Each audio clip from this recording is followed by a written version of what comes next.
Magandang araw ulit sa inyong lahat mga kamatyas!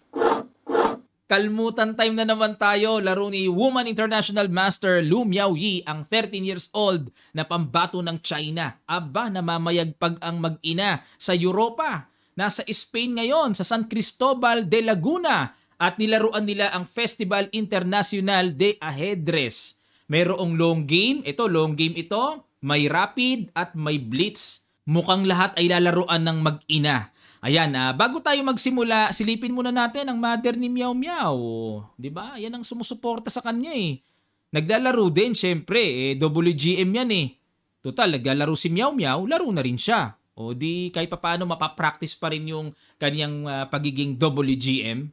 Ang time control po nito ay 1 hour and 30 minutes plus 30 seconds increment, 9-round Swiss system at marami pong promising prizes dito, sinalihan ng napakaraming players and titled players. Round number 4 na po ito kasi yung first 3 rounds ni Meow Meow, tinalo niya lang na madali mabababa ang rating Dito sa round number 4, pareho silang perfect points ni Veteran GM. O kaya matigas tong labanan na to. Tingnan natin. Ang ginawa ni Korniv nag-E4, nag-C5 si Meow Meow, Sicilian, E6, Open Sicilian, at nag-Knight F6, Knight C3, Knight C6, at nag-Knight B5. Gusto na namang mauwi sa Sveshnikov, pero napansin ko kay Meow Meow, maging sa kanya mga nakaraang laro, Bishop B4 ang tira niya. Hindi niya pine-prevent yung lundag ng Knight. Dito kasi ang palagian, yung nagdi-D6. Tapos magbi-bishop F4, E5, bishop G5, ayan, para pabukahin yung D5 square, tapos mag-A6, ka-capture dyan, takes, knight A3, and B5, knight D5. Yan ang main line ng Sveshnikov Sicilian. Pero kay Meow Meow, ini-invite niya lang, sige, mag-knight D6 ka. Pero nag-A3 lang si Korniv. Kasi may laro si Meow Meow na kapag nag-knight D6, magkiking E7 lang Ang ganda ng naging laro ni Meow Meow, walang kaslingan pero naka-atake. Mukhang nakita yata ni GM ang laro ng bata. Nag-A3 na lang. Kinapture, takes, D5 para paluwag kagad sa sentro, takes, bishop D3, castle, castle, nag-bishop G4, F3. Ayan, talagang pinapaganyan para ma-weak. Kahit pa paano may may atake sa putian mamaya.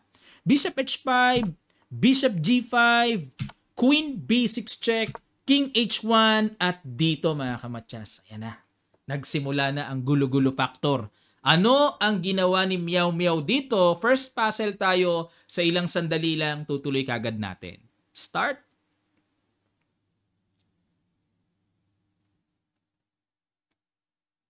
Maraming salamat. Congrats sa mga nakakita. Knight E4.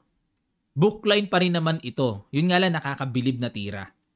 Kinapture ng knight. Takes, takes, and queen takes B2.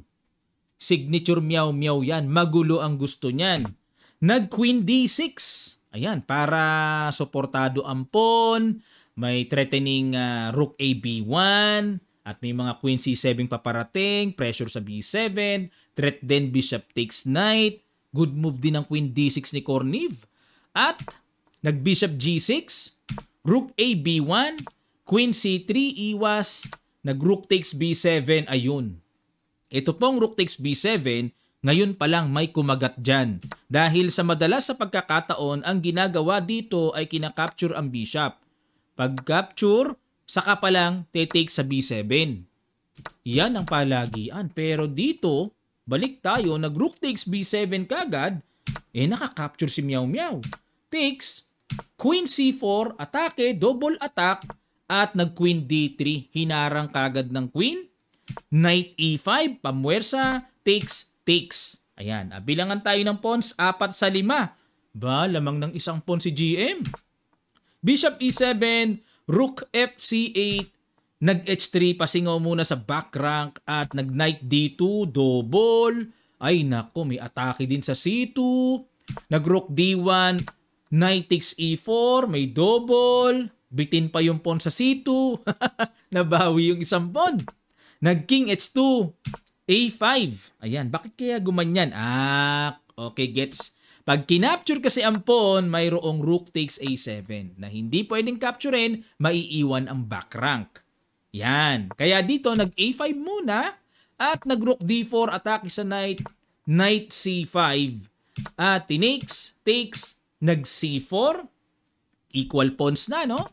G6, pasingaw muna, Rook B5 at nag-Rook AC8, Rook D8 check. Nagsiguro si GM. Kuhanin ko na isang tore na yan. Baka mamaya makagulo pa ang batang ito. Kilala ko itong atakador talaga. Nag-A4, King F8, King G3, King E7, King F3, King D6, at capture din, Rook A7 threat, at dito nag-King E6, nag-A5, Rook A4, yan ang good move. Rook behind opponent pass pawn. Ganun palagi mga kamatsas. Pag may pass pawn ka, sa likod ng pass pawn mo. Pag may pass pawn kalaban mo, sa likod ka pa rin, laging behind eh. Epektibo ang tore dyan para pamigil sa papromote na pawn na yan. At nag-A6, H5, G3, nakiramdam si GM, King F6, H4, King G7, King E3, at nag-Rook G4. Pipitasin ang pawn. Napilitan ngayong bumalik para depensahan. Rook A4. Ayan, gusto kasing lumapit eh. O yun, kinukulit ni Meow Meow eh. King F3 and nag-Rook A4. Pumayag ng tabla ang GM. Mukhang nababantayan na kasi si Meow Meow eh, no? Na kahit GM ayaw na magtiwala, masaya sa tabla. Talagang pipisakin siya ng batang yan. Ngayon dito mga kamatsas, no? Kaunting kaalaman lang po sa endgame na ito. Ano ba mangyayari halimbawa kung ang gawin ng puti ay Rook A8? Ayan. Baka kasi mapatanong kayo, bakit ayaw mag-Rook A8 tapos push? Magki-King F6 lang kasi. At kapag nag-A7, King F5. Baka, delikado pa dito puti pag nagkataon. Hindi makaalis ang Tori eh. Saan pupunta? F8, kakapturin lang, depensado pa. Delikado puti dito pag pamali-mali.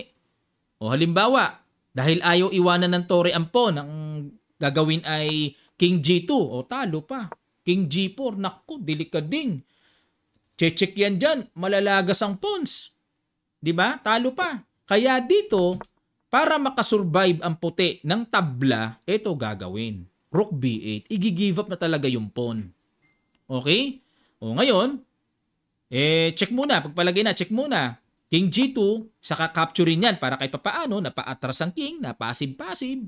O, kaso nga lang, napakaraming check ang gagawin. O, baka magtago lang din eh. King E4 kasi check lang eh. Walang tataguan eh. O, check yan ang tabla. Okay? Kaya sa ganitong pagkakataon, hindi na kailangan mag-Rook A8 or mag-A7. Alam na nila yan. Alam na ni GM yan na mawawalang saysay lang yon. Kaya ginawa niya dito ay nagpabalik-balik na lang. Kumbaga maaari, maapaabot niya yung king doon. Kaso nga, hindi nga mangyayari yun. Kasi ang bilis nga kagad, may Rook G4. Pipitasin yung pawn, hindi naman pwedeng ibigay yun. Matatalo ang puti pag bumigay. Kaya napuwersang magpabalik-balik, tabla. Okay na. Plus rating si Meow Meow. 2473, difference of 200 plus mahigit.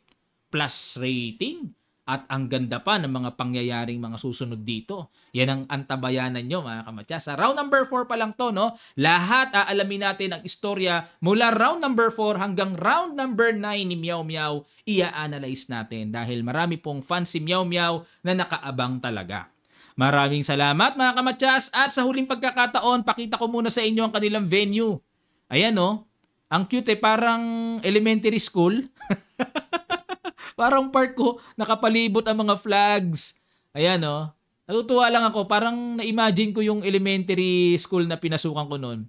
Tenerife, Despierta, Emociones. Nako, di ko alam yan. O di ba? Ang cute eh. Parang elementary school na nilagyan ng flag sa gilid-gilid. Di ba? Ang galing. Pero, hindi ko alam kung saang room dyan ginanap ang kanilang labanan. Oh, ayan. Maraming salamat mga kamatyas. Sa mga gusto pong mag-avail ng kamatyas merchandise, click nyo lang ang link na nasa comment section below. Maraming salamat po. Bye-bye.